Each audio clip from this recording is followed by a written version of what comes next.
Hello friends, नमस्कार। स्वागत है आपका YouTube channel India Dheeraj Singh में। स्टॉक मार्केट की बात करते हैं दोस्तों, और इसमें एलएनटी की बात करते हैं। एलएनटी का शेयर पिछले कुछ समय से एक तरह से सुस्त है, ये लेगार्ड है, जिसके भी पोर्टफोलियो में है तो अच्छा रिटर्न नहीं दिया है इसने, एक तरह से पैसा नहीं बनाया। जैसे कि मार्केट लगभग निफ्टी लगभग 12,000 तक चला गया है। तो इस वीडियो में कुछ पॉइंट्स के द्वारा एलएनटी की बात करते हैं दोस्तों, और टेक्निकल चार्ट के अनुसार देखते हैं कि अक्टूबर के मंथ में ये कैसा ट्रेड कर रहा है। और पिछले कुछ समय से एक तरह से बेरिश बना हुआ था। एक समय ये अगस्त में एक तरह से 1000 के ऊपर गया था, तब काफ़ी डिलीवरी भी हुई थी इसमें, तो उस वक्त ऐसा लग रहा था कि ये तेज़ हो जाएगा। बट फिर मार्केट गिर गई और ये भी स्टॉक पे एक तरह से आप धड़ाम हो गया, नीचे की तरफ आ गया और काफ़ी गिर गया। ये 850 तक आ गया। जो जिन्होंने 850 में लिया, 830 में लिया है, 1000 के ऊपर लिया है, जो फंसे हुए लोग हैं, तो एक तरह से पोर्टफोलियो में ये शेयर रुला रहा है दोस्तों पिछले कुछ समय से। अब ये संभावना है कि जेफरी की तरफ से एक स्टेटमेंट आया है, लगभग 1280 का इन्होंने टारगेट बताया। और आने वाले दिनों में ऑर्डर बुक अगर मिलता है, जैसे कि आजकल नेट में बाबा का ढाबा काफ़ी छाया हुआ है, तो उसी तरह से रुला रहा है ये। और अगर अच्छा ऑर्डर मिलता है तो डेफिनेटली एलएनटी भी ये जो टारगेट दिया है 1280, तो वहाँ तक जा सकता है। बट इसका जो ये अभी इसने 1025 अगस्त में जो ये 1025 तक गया था, 1024 तक, अगर आपके पास है ये स्टॉक, आपको ध्यान होगा 1024 और 25 के आसपास गया था, तो वहाँ तक जाता हुआ दिखेगा आने वाले दिनों में।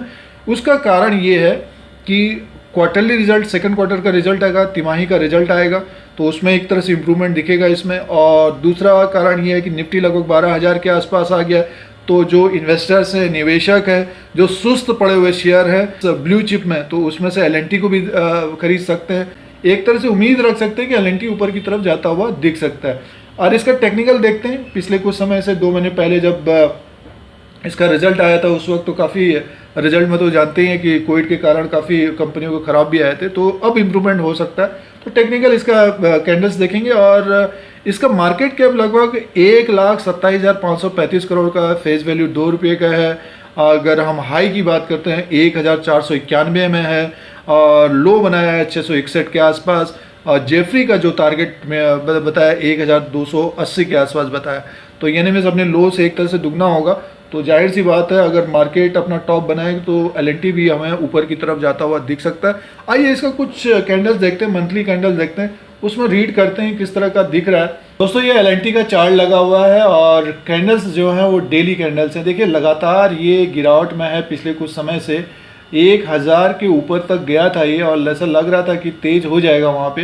बट ये है कि मार्केट में भी गिरावट आ गई, और इसमें भी काफ़ी गिरावट है। लगभग देखिए लगातार गिर के और नीचे की तरफ लगभग 840 और 850 तक। अब जिसने भी 950, 900, 850 जिसने भी लिया, तो एक तरह से वो फंस गए, और ऊपर के लेवल पे भी जिसने लिया वो भी फंस गए।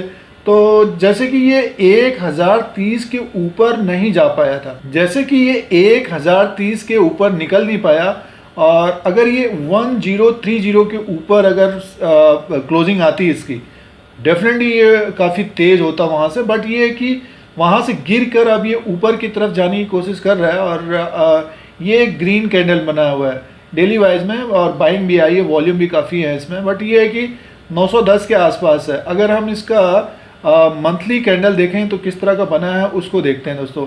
ये देखिए मार्च में गिरावट हुई थी, तो पिछले महीनों में जो निफ्टी एक तरह से 12,000 के आसपास आ गया है, तो एलएनटी जिनके पोर्टफोलियो में है वह इसने काफ़ी रुलाया दोस्तों। लगभग किसी ने भी खरीदा है, जैसे 1000 के ऊपर खरीदा है, या फिर 850 में भी खरीदा है, तो 100 पॉइंट लमसम 200 पॉइंट बढ़े तब उसको बेचा जाए। तो अब ये है कि जेफरी की तरफ से 1280 का एक टारगेट बताया है। सेकंड क्वार्टर का जो रिजल्ट आएगा तो इम्प्रूवमेंट होना चाहिए उसमें, तो उसके अनुसार हम देखते हैं। अभी देखिए अक्टूबर के मंथ में कैंडल ही नहीं बना। अभी देखिए ये एक तरह से लगभग हम देखें तो इसमें देखिए टिक करें, ओपन हुआ था 907 रुपये 50 पैसा, हाई किया है 914 रुपये 95 पैसा, लो बनाया 876 रुपये 10 पैसा, क्लोजिंग आई है 908 रुपये 45 पैसा। अब अक्टूबर के इतने सेशन हो गए हैं, तो उसमें हम देखते हैं तो एक तरह से लगभग ये जो कारोबार किया है लगभग 30 पॉइंट के आसपास का कारोबार किया है। तो इसीलिए अब ये कैंडल बना नहीं है, तो 930 940 के ऊपर जब जाएगा ये तो 950 के ऊपर जब जाएगा तो एक तेज़ी थोड़ी सी संभावना रहेगी। और जो असली तेज़ी इसकी आएगी दोस्तों, ये जो ग्रीन कैंडल बना हुआ है, देखिए ये अगस्त में बना था, इसके ऊपर यानी मीन्स लगभग ये जो इसने हाई किया था 1024.70 रुपये के आसपास हाई किया, इसको ब्रेक करके ऊपर की तरफ अगर क्लोजिंग देता है लगभग 1030 और 1040 के बाद क्लोजिंग होती है, डेफिनेटली ये फिर ये जो गिरावट हुई है लगभग 1200 तक जाता हुआ दिख सकता है। बट बीच में ऐसा नहीं कि हडल नहीं होंगे, जैसे कि 1030 के बाद 1070 के आसपास 70 से 1100 के बीच हडल होगा। जब ये 1100 के ऊपर लगभग 1120 या 1130 अभी ऊपर जाता है तो वहाँ से एक बहुत तेज़ी, बड़ी तेज़ी आ जाएगी। फिर 11 मीन्स 1000 के ऊपर क्लोज होना चाहिए दोस्तों। इसको 1030 जो ये इसने यहाँ टॉप किया था ये पिछले कुछ महीनों में, जैसे ये कैंडल बने हुए हैं, हर मंथ का कैंडल है ये, अभी अक्टूबर का दिखाई नहीं रहा, देखिए भरा ही नहीं इसका। तो अब हमें जो तेज़ी दिखेगी दोस्तों 1030 के ऊपर ही दिखेगी। अगर जो भी ट्रेड अभी इस वक्त कर रहे हैं, जैसे अभी आपने लिया है, तो एक तरह से हम देखते हैं तो इसका जो अक्टूबर का जो बना हुआ 876 एक तरह से स्टॉप लॉस होगा। और ऊपर की तरफ अगर हम देखते हैं तो लगभग 930 के ऊपर अगर जाता है ये, तब हमें फिर ये लगभग इस कैंडल को बढ़ते हुए लीजिएगा 960 और 970 की तरफ।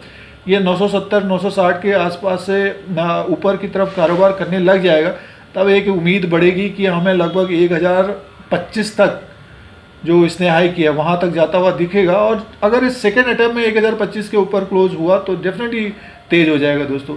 तो देखते हैं आने वाले दिनों में, सबसे पहले तो 1025 का ही टारगेट देखते हैं। और इस तरह से हम देखते हैं तो पिछले कुछ समय से बेरिश मूड में ही है, जो बुलिश मूड आएगा लगभग 1000 के ऊपर ही, जब 1030 और 1025 के ऊपर क्लोज होगा तब एक बुलिश मूड आएगा।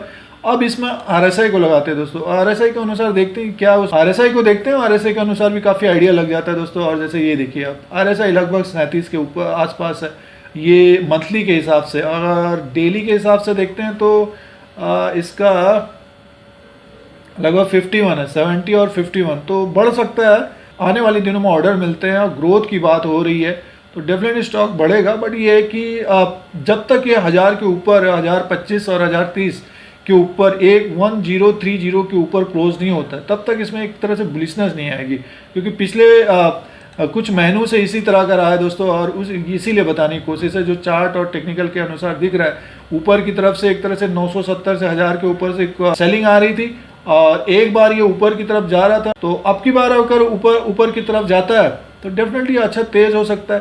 तो जिन्होंने लिया है बने रहना चाहिए थोड़ा सा समय। अब ये है कि पोर्टफोलियो में जिनका है थोड़ा सा, अगर 10 स्टॉक है 15 स्टॉक है, उसमें से एल&टी ने अच्छा रिटर्न नहीं दिया है, पैसा नहीं बनाया, तो आने वाले दिनों में पैसा बना सकता है, ऐसी बात नहीं है। सेकंड क्वार्टर का रिजल्ट अगर अच्छा आता है तो डेफिनेटली ये अच्छा पैसा बना के दे सकता है। तो दोस्तों ये कुछ अपडेट था एल&टी का। और दोस्तों और भी वीडियो अपलोड किए हैं, टाटा मोटर का वीडियो अपलोड किया है और महिंद्रा एंड महिंद्रा फाइनेंस का वीडियो अपलोड किया है, SBI का किया है, HDFC का है, HDFC लिमिटेड का है, HDFC बैंक का है, एक्सिस बैंक का है, इंडसइंड बैंक का है। तो और भी वीडियो देख सकते हैं आप। अगर आपको ये यूट्यूब चैनल देखना है तो सब्सक्राइब और बेल आइकन को प्रेस करिए, आप लोगों को यूट्यूब की तरफ से नोटिफिकेशन मिलता है। फिर कोई नया वीडियो लेके आएंगे। आज के लिए इतना ही, धन्यवाद।